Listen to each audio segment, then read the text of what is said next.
मिरजेतील महिलेचा हनी ट्रॅपमध्ये समावेश।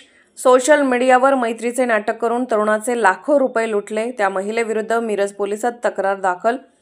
सांगली मिरज परिसरात हनी ट्रॅपचा प्रकार सुरू आहे। मिरजेतील वखारबाग परिसरातील एका महिलेकडून सोशल मीडियावर तरुणांशी मैत्रीच्या बहाण्याने त्यांना ब्लॅकमेल करून लाखो रुपये लुटण्याचा प्रकार सुरू असल्याचे समोर आले आहे। या महिलेने मिरज, सांगली, कोल्हापूर व कर्नाटकातील चिकोडी परिसरातील तरुणांना लक्ष्य केले आहे।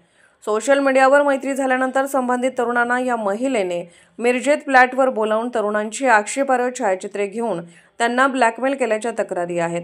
आतापर्यंत 7 ते 8 जणांना मिरजेत संबंधित महिलेच्या फ्लॅटवर बोलावून त्यांच्याकडून 8 ते 10 लाख रुपये जबरदस्तीने घेतल्याची तक्रार आहे। संबंधित महिलेचे 2 ते 3 साथीदार असून हे साथीदार महिलेच्या जाळ्यात अडकलेल्या तरुणांना धमकावून मारहाण करून पैसे उकळत असल्याची माहिती मिळाली। या प्रकारामुळे परिसरात खळबळ उडाली आहे। मिरज पोलिसात कोल्हापुरातील एका तरुणाने संबंधित महिला तिच्या साथीदाराविरुद्ध तक्रार केली आहे। पोलिसांनी याची चौकशी सुरू केली आहे।